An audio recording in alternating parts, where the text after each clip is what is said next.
Hey guys, I'm doing a little bit different of a video today. I've been really tired and I'm always saying I'm tired, but my job is very tiring, flying all over, and my sleep patterns are always off and anyways, I don't know why, but I just decided that I was going to do cancer reading. It was just like cancers were on my mind for some reason. But maybe also because I felt like you guys could appreciate this message. I've just been having a lot of like thoughts lately about like relationship dynamics and people being like mirrors for ourselves, and ultimately like every person that we do like a relationship dance with, even like friendship, family, but especially romantic because they're more intimate, is just a reflection of ourselves. And whoever we, and this is what I personally believe, is that whoever we do dance with is someone that we had like a soul contract with, that there was something about ourselves, things about ourselves that we needed to learn. And I don't think choose these people consciously. I think these are contracts that we already decided to have prior to even coming into this life. And so whatever comes up through a relationship is just things, more information for ourselves ultimately, and things that we are supposed to learn. And the duration of a relationship is really contingent upon, I think, these lessons, and if these are like life lessons or like temporary, like chapter of our life lessons. I don't know. And I've also just been thinking about like control and power and like those dynamics of um, control, surrendering, releasing, and just being aware of our own patterns of how we interact with people. And I guess maybe because the Libra moon is coming, this full moon, it's like a lot about balance and reciprocity, but also like being conscious of how you're feeding into any kind of like power struggle or like control game, and what steps you're taking. And it's just weird because you could feel like in one relationship you're completely powerless and you see how someone else holds all the cards, and then in another relationship you could be the one that's in power, and then it's like kind of like the other relationship where you are in power is not even one that you want, but you kind of have this role because the other person is um, more powerless for some reason. So I just think it's also based on like what you really need, your areas of like insecurities and your areas of strength, and I don't know. So anyways, I've just been having a lot of thoughts, and so I thought I'd share, but I always have more clarity before I get on here for some reason. Then I get on here and I totally forget what I wanted to say. So anyways, I'm gonna do the Cancer reading and see what's happening for you guys the rest of March, pretty much. So I got the Emperor and a Six of Swords here. I feel like you guys are maybe dealing, either you are becoming more of your divine masculine, or you're dealing with a masculine and you're a feminine and you're in a twin flame situation. And I feel like with this Emperor, there's this kind of like provider, control energy. Sometimes the Emperor can be, it's the Aries card. It can be kind of like the negative aspects of Aries, like selfish and having like your own self will and pushing your agenda. And that's also actually something else I've been thinking about is when you're dealing with a twin flame situation and you are the feminine, you never want to become the emperor. You want to stay in your empress energy, because when you are becoming the emperor, you're kind of infringing on the other person's path to becoming the emperor. And not only are you turning them off consciously, but subconsciously you're pushing them away, because you're pushing them to enter into another dynamic where they can be the emperor, because with you, they're not able to be the emperor. And that's actually throwing off what you're trying to gain from the relationship with them. So this is actually exactly what I'm seeing, and I don't know why I chose to do Cancer, but this is making the most sense, is that by if you guys are in a dynamic where you're pushing your emperor energy and that person's perceiving you as too aggressive, too self-willed, too masculine, you're actually going to push them to seek refuge and recovery elsewhere. You're actually like sending them off by doing that. So you're trying to rein them in, but you're actually pushing them away. So that's like the two cards I just got. But if we interpret this a different way, it could also be that the person you're dealing with, if they are the masculine and they're becoming the emperor, then you actually are healing this situation and recovering it. So this could go one of two ways. So let's just see what more answers I have here. Okay, Five of Cups and Page of Swords. So I feel like some of you have seen some information, you've been exposed to some information, you've maybe been looking at someone's social media that you have an emotional tie to or twin flame situation, and it's caused a lot of grief for you. So I feel like if you are looking at information through the lens of social media, that's the last thing you should be doing, because it is going to cause a lot of sadness. Because I truly feel, I wouldn't be surprised if the Devil card's next, but I truly, Two of Swords, I truly feel that the social media is a very distorted lens to be watching anyone's life through, especially someone that you have such a deep connection with and such a sort of devil spawn platform, because it is like sort of like, it's not a benevolent light that's supporting you through that lens. So that's the thing. So I got Two of Swords, Queen of Wands, and Seven of Cups. So some of you have a lot of roads and decisions ahead of you right now. I feel like you guys are very overwhelmed with these decisions, and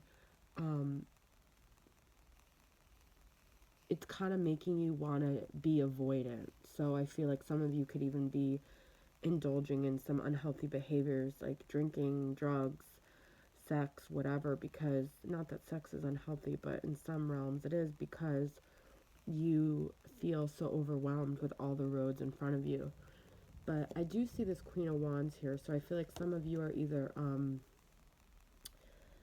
dealing with a fire sign, a very magnetic Leo, I want to say, but maybe Aries as well, Sagittarius, or this is a message that you guys need to, if you're at a point where you have many choices and there's a many queens that you could be, the thing that I, even though you guys usually are Queen of Cups, is want to say is to embrace your Queen of Wands energy right now. I don't know why, but I feel like that's gonna be the best thing. So be confident, be adventurous, be powerful, like embrace your power. Don't dull your shine for anyone or anything.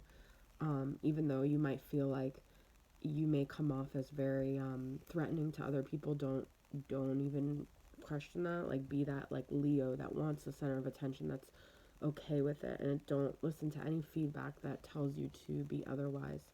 Oh, the Queen of Swords is here too.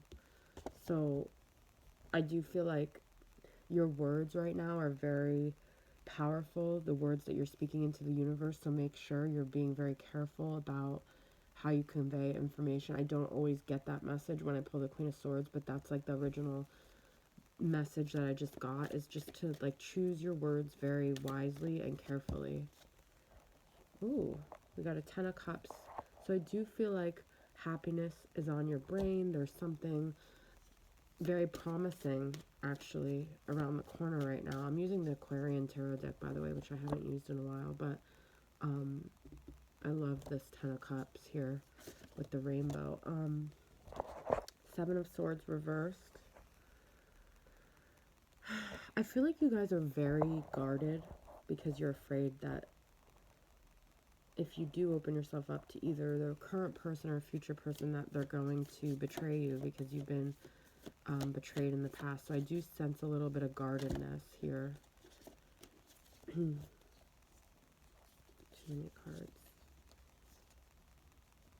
Do kind of want to do multiple decks, but I just had this deck here. So Page of Pentacles reversed. I feel like some of you, I'm doing a longer read. I'm just like in a weird mood with this Libra moon, and I don't know why. Like I chose to do Cancer first, but some of you, I feel like you had a dream, idea of how something would initialize, but it didn't take off the way you wanted, and I do feel like you guys are very discouraged from that. Let's see what this Page of Pentacles reverse is about. Four of Pentacles. Ooh, ooh. Very like organic right now in many ways, but I don't really care because I really wanted to share a message more than anything. So Ace of Cups and Four of Pentacles, you guys are very protective of this like love that you guys have, and I feel like that's a really good thing. This is something else that I wanted to share that I was thinking about today. So when we have a connection with someone and we are sharing our feelings, first off, we have to recognize that not everyone is on a twin flame journey or on a journey of any kind of journey where you're very connected with someone in a very spiritual way, where you know you've had synchronicities, you've had things happen that are just very spiritually based, right? So when we have to be very careful when we're sharing our experience, because the majority of the world will and even your twin flame might even say this to you, to get over it, to let go, to do these things. Now, people think they're helping, and most people have really good intentions. But the thing is that I truly believe that whatever helps you prosper in your life, whether it's to think that like this connection is ongoing, but it's just not working out right now, or if you have to sever that tie in your mind to keep going, people don't realize that their advice might not be helpful, because telling you to let go when it's literally like an energetic tie that's like mentally, even if you're not physically connected to them, like keeping you going, it's like basically like someone that loses a child, right? Like for people to tell them like, okay, your grieving process is over, like this is it, like the only thing, like the star, the hope that keeps them going is knowing one day they're going to see their child again, right? I don't know, I've never lost a child, but I'm using that analogy because I feel like that's the most painful thing probably any human being can experience. I mean, a lot of things are painful, but one of the most painful things is to bury your own child, okay? Not to get all dark. So my point is that when you have like this feeling in your heart that someone is your soulmate or your twin flame, and you're not in physical form connected to them, and people are like shaming you for still being stuck on it or for holding on to it, or they think that telling you to let go will make you happy, you ultimately have to follow your intuition of like what mindset you need to have to keep going. So if that's knowing you're going to be with them one day, see them one day, connect with them one day, resolve unfinished business one day, or you could be someone that needs that clean slate and is like, no. But you have to be very, very protective of your love, because this is your journey, and no one on the outside, not even the most spiritually based person, can truly look from the outside and tell you what this connection is. And the two people that know it best are the two people that are involved, but even they don't know the universe's like ultimate plan, right? So it's very important to follow your inner guidance system and to follow your heart. I mean, that's like as cliche as it is, but it's actually a very deep statement, because the world is going to give you a lot of messages, and people are going to tell you, well, this is toxic, this is unhealthy, or This has been like 5 years. Like, why are you still thinking about this person? They don't understand your journey. And if they're very spiritually inclined, they may be able to shed some light on the fact that, like, maybe this was your soulmate, but they have a karmic partner now that they're experiencing lessons with. Whatever it is, you can take all that, and that's really great information to have. But nobody can tell you the best course of action of how to move forward in a happy, healthy way in your life other than yourself. And it's all about our thoughts and what we believe and how we feel, right? The law of attraction. So if knowing that we're still tied to them, but it's just a temporary break, makes us feel like we can go on and actually live our life in a more healthy and prosperous way, then that's okay. And if no one supports you in that, I do. But also know that that's okay because no one has to support you. This is your journey and your journey alone. So that's the message I have for you guys. I'm glad that I got to, I don't know why I wanted to share with Cancer, I guess because my heart chakra is open today and I feel like Cancers have the biggest hearts. So, love you guys and I'll see you guys soon. Happy full moon. Bye.